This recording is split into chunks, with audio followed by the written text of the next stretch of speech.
প্রিয় দর্শক, আপনাদেরকে স্বাগত জানাচ্ছি। গত 25 ডিসেম্বর থেকে প্রায় 1.5 মাস ব্যাপী চালু হওয়া ক্ষুদ্র ও কুটির শিল্প মেলা 2024-2025 ওভারভিউ উপলক্ষে মেলাটির স্থান হচ্ছে বিএমটিএফের আর্মি ফার্মার জন্য নির্ধারিত যে বিশাল মাঠটি রয়েছে সেখানে। গতকাল 25 ডিসেম্বর প্রথম দিন উদ্বোধন উপলক্ষে বিকেল 5টা পর্যন্ত সবার জন্য মেলাটি উন্মুক্ত ছিল, অর্থাৎ টিকিট ছাড়াই মেলায় প্রবেশ করা গিয়েছে। এবং এই ফ্রি সময়সূচিটা ছিল বিকেল 5 ঘটিকা পর্যন্ত। বিকেল 5টার পর থেকে এবং মেলাটি যতদিন চলবে জনপ্রতি 20 টাকা টিকিট নিয়ে আপনাকে মেলায় প্রবেশ করতে হবে। মেলার প্রবেশ মুখেই টিকিট কাউন্টার রয়েছে। এছাড়া মেলার কিছু স্বেচ্ছাসেবী তারা মূল গেটের বাহিরেই বিভিন্ন জায়গায় ছড়াই ছিটে আছে, যাতে মানুষ সেখান থেকে খুব সহজেই টিকিট ক্রয় করতে পারে। তো যাই হোক, ভেতরে প্রবেশের পরেই এরকম ঝা তক্তকে নানা রঙের আলোর ছটা আপনাকে স্বাগত জানাবে। প্রবেশ করার পরেই হাতের ডান পাশে রয়েছে পানির ফোয়ারা, যেখানে মিউজিকের তালে তালে এবং বর্ণিল আলোর ছটার সাথে পানিগুলোর কারসাজি দেখতে পারবেন। পুরো মেলা প্রাঙ্গণ প্রথম দিন থেকে জনসমাবেশে পরিপূর্ণ। যেহেতু বছরের শেষ সময়, স্কুল কলেজগুলো বন্ধ, ফলে দর্শনার্থীর কোনো অভাব নেই।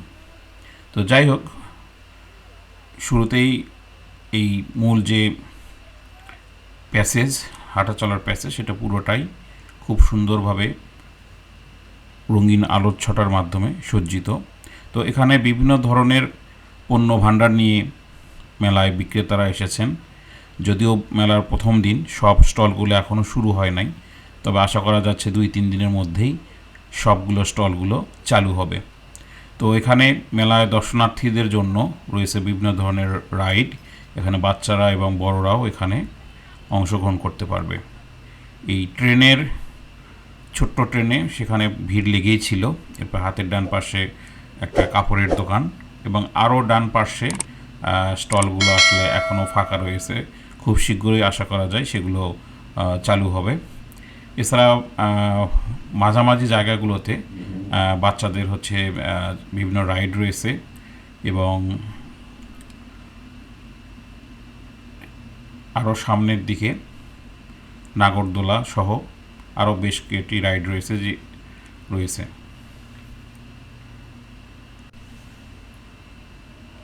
এই স্টলগুলো এখনও খালি রয়েছে এবং কাজ চলমান, এবং আশা করা যায় শীঘ্রই এগুলোতে বিক্রি শুরু হবে। যদিও প্রথম দিন মানুষের মধ্যে আসলে কেনাকাটার চাইতে ঘোরাটাই মুখ্য মনে হয়েছে।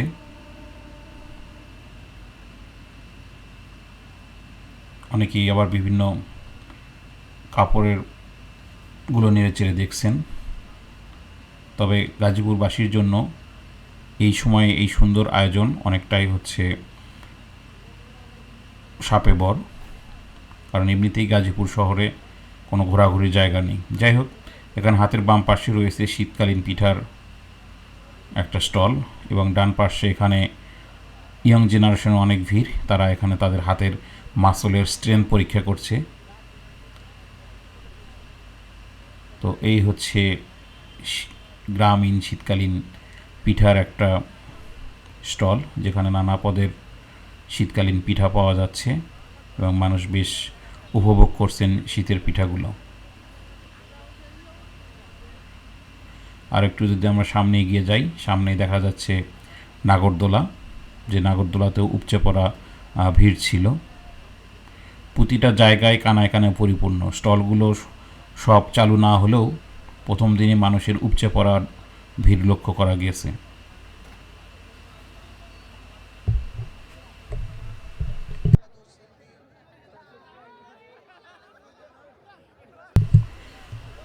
তবে এই বক্সার স্টলটিতে সবচেয়ে বেশি ভিড়।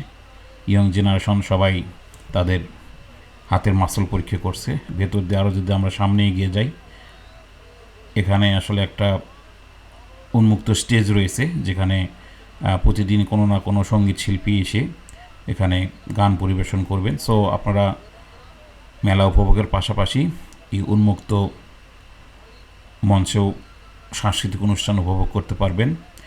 এবং এই সাংস্কৃতিক অনুষ্ঠানের এন্ট্রান্স পথেই দুই পাশে রয়েছে আচারের দোকান এবং চায়ের দোকান, সেখানেও বেশ উপচে পড়া মানুষের ভিড় পরিলক্ষিত হয়েছে।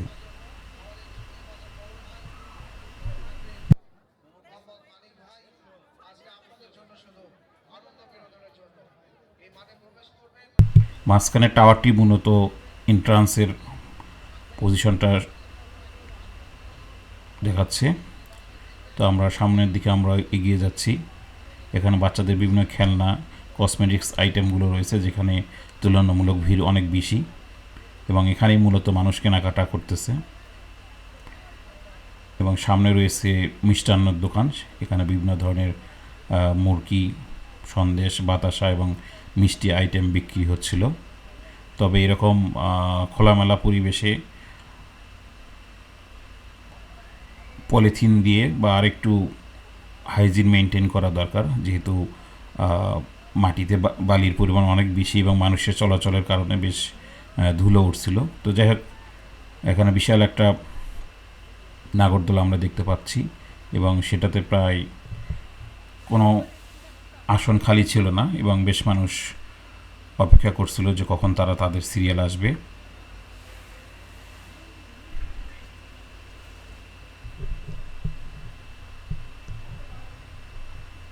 এবং লাইটিংয়ের কারণে মানুষজন বিভিন্ন জায়গায় তারা ছবি তুলে স্মৃতিগুলো সংরক্ষিত করছিল।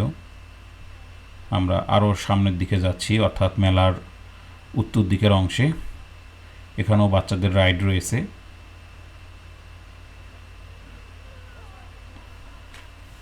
তো এখানে আসলে বিভিন্ন খাবারের আইটেম, পোশাক, কসমেটিক্স, বাচ্চাদের খেলনা, বিভিন্ন রাইডস, যেটা ছোট বড় সকলের জন্য বিভিন্ন ধরনের রাইডস রয়েছে।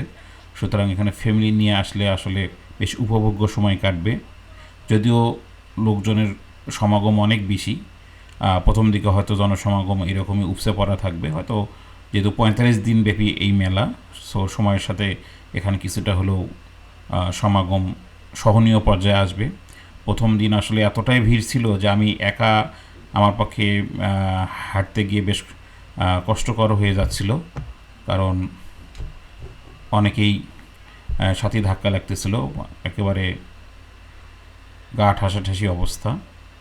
তারপরেও কর্তৃপক্ষকে ধন্যবাদ দেওয়া যায়, বিএমটিএফকে ধন্যবাদ দেওয়া যায়, তারা আসলে এইরকম একটা আয়োজন করার জন্য। কারণ আমাদের গাজীপুরে আমরা যারা আছি সেখানে আসলে পরিবার পরিজন নিয়ে বা বাচ্চাদের, বিশেষ করে বাচ্চাদের জন্য আসলে সেরকম ঘোরাঘুরির জায়গা নেই। সো 45 দিন ব্যাপী এই আয়োজনে অবশ্যই মানুষের দরদ মাখা উপস্থিতি থাকবে এবং সেটা প্রথম দিন থেকেই বোঝা যাচ্ছে। সো প্রতিটা রাইডগুলোতেই মানুষের বেশ ভিড় দেখা যাচ্ছে। এবং আমরা যদি আরও সামনের দিকে এগিয়ে যাই, এখানে বিভিন্ন ধরনের গৃহস্থলী আইটেম, ঘর সাজানোর আইটেমগুলো রয়েছে, যেখানে প্রায় গৃহিণীদের বেশ ভালোই ভিড় পরিলক্ষিত হচ্ছে। আমরা যদি আরও সামনের দিকে, অর্থাৎ আবার মাঠের পূর্ব দিকে, অর্থাৎ মেইন গেটের দিকে যখন আমরা এগিয়ে যাব, তো সেখানেও রয়েছে বাচ্চাদের একটা জাম্পিং রাইড, যেখানে সবাই যে যার মতো বাচ্চারা মনের সুখে জাম্পিং করতেছে। তো ওদের জাম্পিং দেখে অনেকটা ছোটোবেলার কথা মনে পড়ে গেল। সো বাচ্চাদের আসলে এইরকম রাইড দরকার, উপভোগের সময়টা দরকার।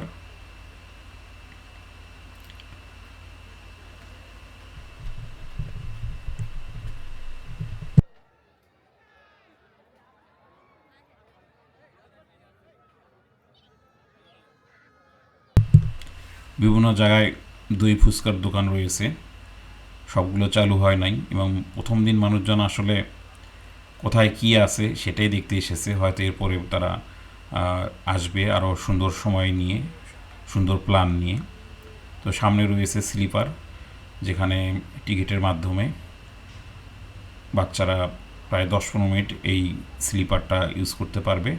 সেখানেও বাচ্চাদের যে নির্মল আনন্দ, সেটা আসলেই বলা যায় কর্তৃপক্ষের এই আয়োজনটা আসলে সার্থক। তবে মেলায় যেভাবে শুরুর দিনেই মানুষ বিভিন্ন জায়গায় খাবারের প্যাকেট ট্যাকেট ফেলছে, এটা আসলে আরও আমাদের বিভিন্ন জায়গায় ডাস্টবিন রাখা উচিত যাতে নোংরা না হয়। তবে মেলা কর্তৃপক্ষকে ধন্যবাদ দিব এখানে জুলাইয়ের ছাত্র জনতার যে আন্দোলন তার স্মারক একটা স্টল রাখার জন্য, যেখানে জুলাইয়ের আন্দোলনের বিভিন্ন সিনারি বা বিভিন্ন ঘটনাগুলোকে এখানে স্টিলি পিকচারে সজ্জিত করা হয়েছে।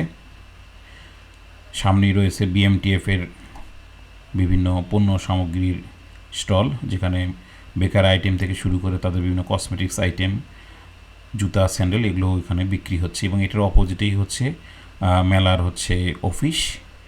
আর এখানে আর একটা জিনিস উল্লেখযোগ্য, যেটা প্রথমে বলতে ভুলে গিয়েছি, যেখানে 20 টাকার যে টিকিট রয়েছে সেই টিকিটটি আসলে একটা র্যাফেল ড্রোরও টিকিট। সো টিকিটটিতে দুটি অংশ আছে। বাম পাশের অংশটিতে আপনার নাম, ঠিকানা এবং মোবাইল নম্বর লিখে মেলা অফিসের পাশে, অর্থাৎ যেখানে ছাত্র জনতার জুলাইয়ের আন্দোলনের স্টলটি রয়েছে, ওখানে বেশ কিছু বক্স দেওয়া আছে। সেই বক্সে অংশটি ফেলে দিয়ে বাকি অংশটি আপনার কাছে সংরক্ষিত রাখতে হবে, যেটা মেলা শেষে র্যাফেল ড্র বিজয়ীদেরকে ঘোষণা করা হবে। হয়তো আপনার লাক ফেভার করলে আপনিও পেয়ে যেতে পারেন তাদের মেগা কিছু পুরস্কার। তো এই চতুর্দিকে ঘুরে আবার আমি শুরুতেই চলে আসলাম। এই ছিল মেলার ওভারভিউ। আশা করি আপনারা বেশ উপভোগ করবেন মেলায় বেড়াতে গেলে। ধন্যবাদ। ভিডিওটি শেয়ার করুন, লাইক করুন।